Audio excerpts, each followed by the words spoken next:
Clifford Ngakani. He is from my part of the world, which is Limpopo. And he will do a little bit of introduction about himself and what has brought him to stand on the stage to be able to moderate the session. Clifford, it's over to you. Would it have been nice to get some applause? That wasn't really warm. Come on, guys. Right. My name is Clifford Ngakani. I've been around this game for a little while. My previous vocation was with Sun International. I was employed by Sun International for about 25 years. And I decided to go on my own. And you're talking to an unemployed man right now. And I'll be collecting my UIF statements next week for the next 6 months. But while I'm doing that, I'm really going through to try a little bit of venturing out on my own, make some money with some small guest house which I am operating. And it's going to be interesting. But however, today is about some serious stuff. It's about these lovely people to my left who are going to give us wonderful experiences and tell us a lot of stories. And we've got about almost 100 years of experience here. So you guys are absolutely privileged to have these. And I'll start with someone who said I mustn't start with them. His name is Michael. Michael's been around for quite a while. I'm going to read it. He's got about 200-page summary. He's from the UK, raised in Sheffield. And he was a student at Blackpool Hotel School. And he managed to get out with a degree in hotel management in 1983. I was 12 at the time. Shows you. And from there, he went around and managed quite a lot of top hotel and resort properties around the world. He is currently working at the Taj Cape Town since its opening in 2010. And Michael shares the experience he's gleaned from managing a world-class property on 4 continents with his dynamic team. And has been the driving force in establishing the Taj Cape Town as one of the South Africa's finest luxury hotels. Normally, it's customary to applaud after such a wonderful. Thank you so much. And to his right, I have Joanne Selby. Joanne Selby is currently General Manager of Sun International Zambia. Before joining Sun International, she spent 5 years at Fancourt Hotel and Country Club, and 1 year at the Hotel de Vendôme in Sea Point, Cape Town. In April 2000, she continued her career as front office manager at Sun City. Thereafter, he held the positions of Rooms Division Manager, Hotel Manager for both Sun City Hotel and Cascades Hotel, where she oversaw the refurbishment of the Cascades Hotel. And in October 2003, she became the Hotel Manager for Royal Livingstone in Zambia, and was later appointed to the position of General Manager Operations in January 2008. And I believe recently she's also been promoted. She's going to be heading the palace at Sun City. Congratulations and welcome. It's getting warmer. Very encouraging. Right. And moving on to the right. Young man who's called the Mayor of Sandton, I believe. That's what I heard.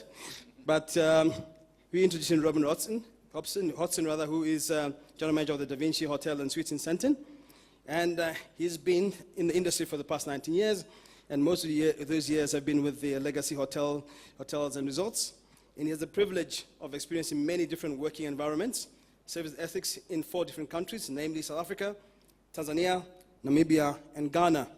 He's currently General Manager of the Da Vinci Hotel, as I mentioned, and he oversees Systems Development Department at Legacy's head office.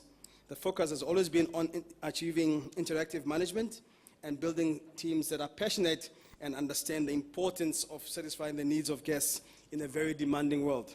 So he's in the right place. Michael. Sorry, Robert. Last member of the panel is Mr. Tony Balabanov. And Tony is, his official title is Divisional Operations. He was born in Nairobi in Kenya and immigrated to South Africa as a young boy. He completed his primary and secondary education in Johannesburg, going on to obtain his diploma in hotel management at Wits Tech. In 1979, as I remind him, I was 6 then, yeah. He joined the Holiday Inn Group, where he spent 9 years pretty much getting himself into it. And he furthered his studies at the University of Cornell in the States and completed an advanced management program in hotel management. in an exciting and challenging breakaway opportunity from the traditional full-service style of hotels, Tony joined Hans Anderle in developing the first selected service hotels, which were pioneered in South Africa. Today, 20 years later, the City Lodge Group, listed obviously with 39 operating hotels, and made up of the Courtyard, City Lodge, Town Lodge, and Royal Lodges. And this man is responsible for division. Well done and welcome. Thank you very much.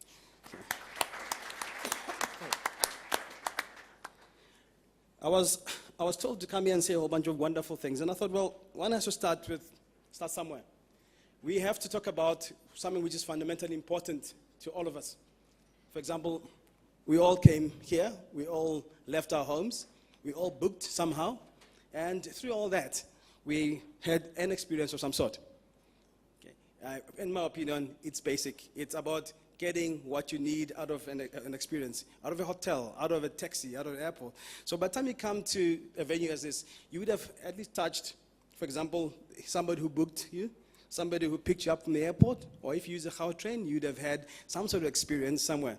So we are in a business which is really about experiences. The guard at the gate would have stopped you and said hello to you. And that would have made a huge difference in terms of whether you want to come back here or not. In my experience, I have gone to places where I've asked for Rooibos, for example, and not found it. So I will remember that for a long time. So that was a negative experience. But today we're going to be sharing one of the fundamentals. What do we do collectively in different industries and different operators to make sure that the customer experience is fantastic, and what have we done that we can share and possibly get some interactions out of you guys as well about what is it that you see as a great customer experience in fine establishments like this one. But to me, ultimately, guest experience through the value chain, as I mentioned, from the time you book to the security guard in the entrance, to reception, to the porter, to security, to all those points, that makes up what a customer wants to have. Okay. By the time you get to your room, you've probably touched maintenance, you've touched everything that will make you remember that, and it will make you want to come back, hopefully. So we want to share some of the ideas we've had, and I think I'll pick on somebody who will start off and give us a little bit more of what they've done in a particular establishment to make sure that either we manage the guest experience well, more than well, hopefully, and how we can all learn from those and carry on with the knowledge that we are in the experience industry, and how we are going to carry on and ensure that our customers come back to us. Tony. Is this microphone working? Yep. Okay. Clifford, for me, I really believe that it's always the small things that count. You know, the big things we're all good at, but people make it happen, and the things that people do really come about from the attention to detail with regards to training and development. So it's what happens behind the scenes in terms of coaching people and getting them to focus on the attention to detail, the small things that matter, the smile, the greetings, and from there you're already on a winning streak. And I suppose one has to say, well, one hotel operator talks about technology. For example, I was reading some places where you can basically sit on a train and book yourself in online, as we know now. But it depends what you want to do. It's not really about technology, in my opinion. It's about the people. And quite rightly, we want to share some knowledge of the Taj there, Michael. Okay. Yeah, look, I think I agree with Tony's comments for sure. But I think each of us, whatever brand we're managing, whatever business it is, wherever we are, you have to understand what your own guest expectations probably are. You know, I find that some guests are exceptionally easy to deal with and live up to their expectations, and others incredibly tough. So I think a really good starting point for me is trying to make sure that my staff understand how to gauge what a guest is looking for, and then obviously equip them with the knowledge, with the training, with the techniques, if you will, to make sure they can deliver to them. Taj are a very interesting company. I've been with them 6 years, and they're an Indian company, so they have a very different culture when it comes to service and when it comes to what their clients, obviously on the Indian subcontinent, are looking for, which would be different to what we have in Cape Town. But the DNA of the company is the same.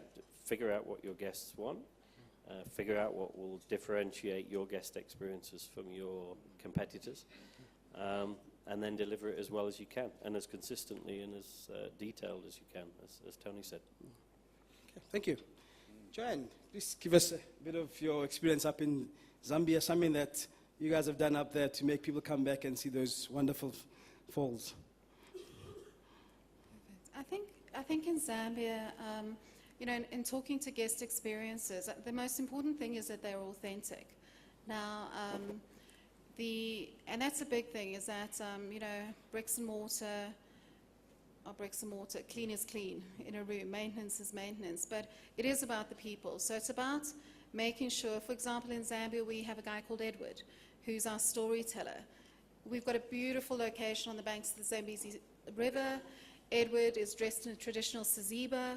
He's probably the most photographed man in Zambia, and he knows a little bit of every language. He knows a little bit about your culture. If you're from New York, he'll do an impression of a cabbie, which is frankly alarming, but the guests love it. And that's what people are looking for. They're looking for individual recognition, not a stock standard, how was your flight? Because, you know, for us, everyone comes on a plane to Zambia. If you get asked that 20 times over, it's not about an individual experience anymore. So it's about recognizing that guest's individuality, where they're from. And then Edward tells the stories of Zambia, the traditions, some of the Lozi beliefs around the falls. You can go on a tour of the falls, and it can be very, it's about how the volumes of water, etc. But in terms of making it up close and personal, making it an experience, it's talking about the beliefs. What do the local tribes believe about the falls? There's certain tribes that won't visit it at certain times of the year. And just telling a little bit, you know, making it authentic. And I think that's really, really important, because we've got an amazing, both in South Africa and in Africa, we've got an amazing continent. We've got amazing stories. And they're not the things you're going to read in a magazine. It's about that face-to-face interaction. It's about that human connection. Okay, thank you. Getting in the moment. Right. Getting in the moment. Absolutely. It's up to you, Naro. Well, it's always difficult being lost in these situations, I guess. But I think having been from East Africa to West Africa to South Africa, it just shows in each different country the ability of people to be able to adapt to the different cultures that are coming in. And I think, you know, that what I saw when I was in East Africa, in Dar es Salaam, in Tanzania, what we experienced there in customer service and what we experienced in South Africa and Namibia and Ghana, that certainly Tanzania holds a very special place to this day, because one thing there is you always got the biggest smile that you could possibly get on arrival. And I think that was always key to any guest experience. And I believe to this day, if you can arrive in a place and the first thing you get is a smile, that's going to immediately change the way you think and the way you do things. And that certainly is the key to the start of any guest experience. And I think, you know, you mentioned just now you can check in on the train. Well, checking on the train, quite frankly, yes, is great in terms of technology, and maybe 20 to 30-year-olds will appreciate that. But I think anyone over 35 and 40 will absolutely despise that, and they probably won't come back because they still want that human interaction and that smile. That takes away the smile. And I do believe that the start of the process is a smile. And if you can do that, I'd say 90% of the battle's won. Okay, thank you. Just, well, talk about technology. You know, we, I suppose over time, have gone to the basics of being a general manager, which is you get up in the morning, get to the office, you walk around, see your customers, say hello at the breakfast table, see who's been there, talk about all the lovely things that have happened at night, normally very savory, very classy things that happen around 2 o'clock in the morning. And then from there, you then come up and, you know, talk to customers who are checking out. What have you done, or what experience have you had in different properties that talk to that moment in the morning, moment of truth after someone has done something nice and naughty at night, or they have buggered your hotel up, and you know, your staff have to deal with some of those issues. Can you tell us some of the examples of what good experiences, you know, that relate to customer service, Tony? Clifford, we tend to stay away from too much technology. It's really a human interface and dealing with guests head on and trying to create that moment of truth, that experience, and and being guest-orientated and not being driven and ruled by technology. Having said that, technology does aid our business, and so when it comes to things like making reservations and running the sort of tills, then computerization and technology is an absolute must. But the human interface does not get discounted in our world. We really strive to have that face-to-face interjection with customers. Man with technology. Not to toy, I must share that the most bizarre things and happen, and I'm a big believer in making sure that amongst the team of people, if you hide something, it's always going to be an issue. And so we try and install a culture in the people that work for us to try to install in them that doesn't matter how small or how big the problem is, hand it over. Because that classic example, when you arrive at the front desk saying goodbye to the guests in the morning, if you're not sure what happened the night before, there's something being hidden, it's going to come out, and at the end of the day, you are going to, I guess you're going to look like a fool. But quite a classic handover the other day is that one of our guests in the Da Vinci car park lost their German Shepherd. I'm still trying to work out how to deal with that one, but losing your German Shepherd in a car park of a hotel is one of the most unique ones I've had. But I'm not sure where it is. I'm still looking for it. So I think the human interaction amongst the team of people, and we're dealing with so many different personalities. I mean, we have over 250 people employed in the complex, and if you look what happens from security and those amazing things that guests get up to, and if you don't know about them first thing in the morning, the day is not going to work out well. And I think that's key to making sure that guest satisfaction is taken care of. Rather know everything about what's going on than know nothing. Jane, In terms of, I mean, talking to the points about the handover and getting all the information, I think that's absolutely critical. And you've really got to make sure that you support your staff in dealing with issues. And it brings to mind, I mean, it sounds like an urban myth, but the guest that complained that the microwave in his room wasn't working. And the staff, we don't have microwaves in our rooms. It turned out it was room safe. The receptionist could have dealt with that in a variety of ways. They could have laughed. They could have done a number of things. But she was very gracious, and she said, "Sir, let me send the butler to see what the problem seems to be." And it's about giving the staff the confidence to deal with those things, because the touch points is always going to be a team member. It's not going to be us. And by the time you hear about it, it's usually gone very, very well or horribly wrong. And I think we've got to make sure that we support our people in bringing those issues, and we don't we give them the tools to deal with them in a really robust way, because those are the things that create the experiences. We'll probably get that guest with the microwave back. Whether we'll have him toasting his sandwich with the iron, I'm not sure, but we live in hope.